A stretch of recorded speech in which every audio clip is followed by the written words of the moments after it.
بسم اللہ الرحمن الرحیم۔ حاضرین مجلس اور عزیزان ملت، ارباب دانش و بینش اور صاحب علم و فضل،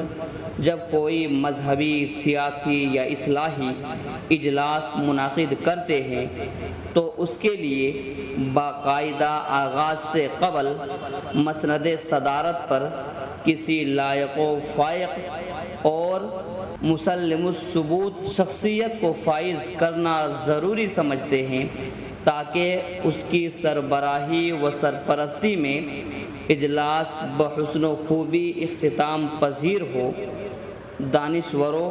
اور اہل بصیرت کے اس مسلمہ دستور سے اتفاق کرتے ہوئے اس اجلاس کی صدارت کے لیے ایک ایسی عظیم الشان اور ہمہ و ممتاز شخصیت کا نام پیش کرتا ہوں، جن کی ذات کے ساتھ انتساب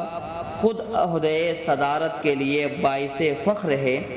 ایسی ستودہ صفات اور اوصاف حمیدہ شخصیت کے حامل، جو کہ مملکت علم کے بے تاج شہنشاہ ہے، جو کہ منطق و فلسفہ کے امام اور تفسیر و فقہ کے سرخیل ہے، جو کہ ادب و انشاء کے شہسوار اور رئیس التحریر ہے، جو کہ میدان شاعری کے صدر نشین اور فخر الشعراء ہے، جو کہ میدان تصنیف و تالیف میں درجنوں کتابوں کے مصنف ہے۔ میں ان چند اوصاف حمیدہ و مناصب عظیمہ کے ذکر کے بعد عالم کبیر، منطقی بے بدل، متکلم وقت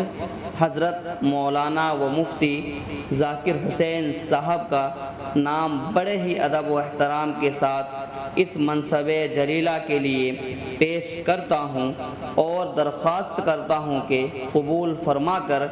ہم سب کا رکنان اجلاس کی رہنمائی فرمائیں۔ اس شعر کے ساتھ: تم ہی کو ہے زیبا صدارت نشینی، تم ہی کو ہے زیبا صدارت نشینی، تم ہی سے چمن میں ہے بو آفرینی، ہو سرخیل تم بزم دانشورا میں، ہو سرخیل تم بزم دانشورا میں، مناسب تم ہی کو ہے یہ جاگزینی۔